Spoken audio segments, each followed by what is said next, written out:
Hi అండి, అందరికీ నమస్కారం. Welcome back to my channel Shri Parimala's kitchen. ఈరోజు మన ఛానల్లో కొత్త రెసిపీ ఎండు చేపలు చింతకాయల తొక్కు తయారు చేసుకునే విధానం చూపిస్తానండి. చాలా వరకు చాలామంది మన ఛానల్ చూస్తున్నారు కానీ సబ్స్క్రైబ్ చేసుకోవటం లేదండి. ప్లీజ్ సబ్స్క్రైబ్ చేసుకోండి. మరిన్ని రుచికరమైన వంటకాలతో మీ ముందు ఉంటానండి. తయారు చేసుకున్నందుకు కావాల్సిన పదార్థాలండి: ఒక 20 పచ్చిమిరపకాయలు తీసుకున్నానండి, కొద్దిగా చింతకాయలు తీసుకున్నాను, కొద్దిగా ఎండు చేపలు తీసుకున్నానండి, కొద్దిగా వెల్లుల్లి రెబ్బలు ఒలిచి పెట్టుకున్నాను, పెద్ద సైజు టమాటా కట్ చేసి పెట్టుకున్నానండి, పెద్దది ఆనియన్ కట్ చేసి పెట్టాను, 1 టీ స్పూన్ ధనియాలండి, 1/2 టీ స్పూన్ జీలకర్ర అండి. ముందుగా మనము ఒక మిక్సీ జార్ పెట్టుకున్నామండి. ఇందులో ధనియాలు, జీలకర్ర, తెల్లగడ్డ మిక్సీ పట్టేస్తున్నామండి. ధనియాలు, జీలకర్ర, తెల్లగడ్డ ఈ విధంగా మిక్సీ పట్టానండి. మెత్తగా గ్రైండ్ చేసుకోకూడదండి, కొంచెం నూకగా ఉండాలి. ఇప్పుడు మనము ఇదే మిక్సీ జార్లో పచ్చిమిర్చి వేస్తున్నానండి. దీన్ని కూడా మనం గ్రైండ్ చేసుకోవాలి. మెత్తగా కాదండి, కచ్చా పచ్చాగా గ్రైండ్ చేసుకోవాలండి. మనము ఈ విధంగా కొట్టుకున్నానండి. కారం సరిపడమైన వేసుకున్నానండి, మీకు ఎక్కువగా కావాలంటే వేసుకోవచ్చు. ఇప్పుడు రోల్ పెట్టుకున్నానండి. చింతకాయలు కొంచెం ముదురు ఇవ్వండి, నేతవైతే మనం మిక్సీలో వేసుకోవచ్చు. ముదురు వేస్తే మిక్సీ పాడైపోతుందండి, అందుకని నేను రోట్లో వేసి దంచుతున్నాను.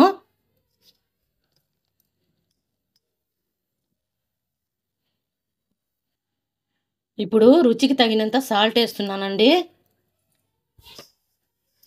ఇప్పుడు మనము రోట్లో కచ్చా పచ్చాగా దంచుకుందాము. ఇంకా దంచానండి, దీన్ని ఒక బౌల్లో వేసి పెట్టుకుందాము. తవేగిలిచ్చి కడాయి పెట్టానండి. ఈ ఎండు చేప పీసులు ఉన్నాయి కదా, అవి ఉత్తిపినంలో వేయించుకుందామండి. ముందుగా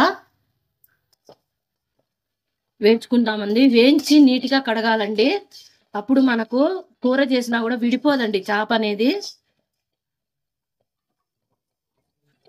ఈ విధంగా వేయించానండి ఒట్టి పెనంలో. ఇప్పుడు దీన్ని మనం నీట్గా కడుక్కోవాలండి. ఇప్పుడు నీట్గా చేపల్ని తయారు చేసి పెట్టుకున్నానండి, వేయించుకొని కడిగి. ఇప్పుడు కడాయి పెట్టాను.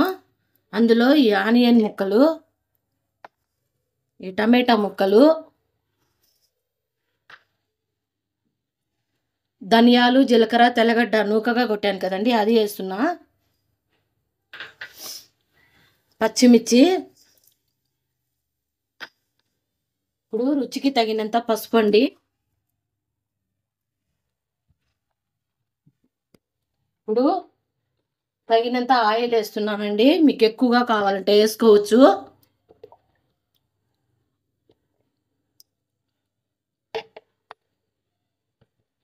ఇప్పుడు కొద్దిగా వాటర్ వేస్తున్నా.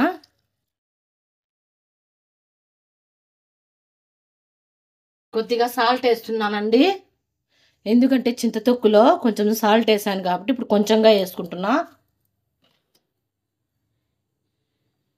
ఇప్పుడు రోట్లో దంచాను కదండి, ఇది నూకగా ఉంది కదా, దీన్ని మనము కొద్దిగా వాటర్ వేసుకొని బాగా పిసుక్కొని మనం రసంలాగా తీసుకొని వేసుకుందామండి.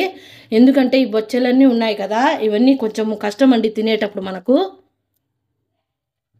రసం తీసి పెట్టానండి చింతకాయ దంచి, ఎందుకంటే మనం నేతదైతే అట్లే వేసుకోవచ్చు అండి, ఇది ముదురుది కాబట్టి మనం ఈ విధంగా తయారు చేసుకోవాలి. ఇప్పుడు స్టవ్ వెలిగిస్తున్నానండి.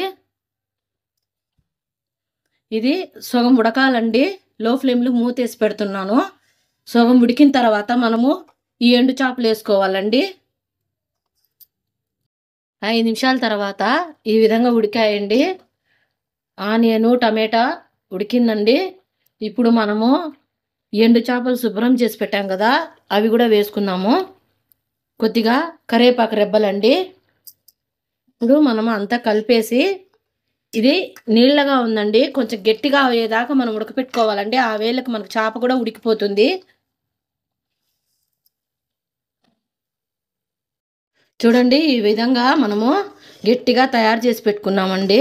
10 నిమిషాలు పట్టిందండి నాకు. కొద్దిగా ఆయిల్ తేలేటుగా వేసుకున్నానండి. మీకు ఎక్కువ ఆయిల్ కావాలంటే వేసుకోవచ్చు. దీన్ని ఇప్పుడు మనము ఒక బౌల్లో వేసి పెట్టుకుందామండి.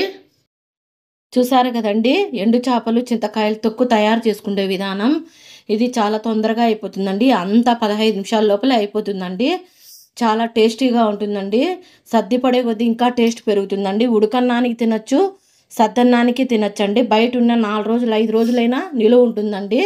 అందరూ చాలా ఇష్టంగా తింటారండి ఈ ఐటెము. ఇది నచ్చినట్లయితే మీరు లైక్ చేయండి, షేర్ చేయండి, సబ్స్క్రైబ్ చేయండి. Thanks for watching.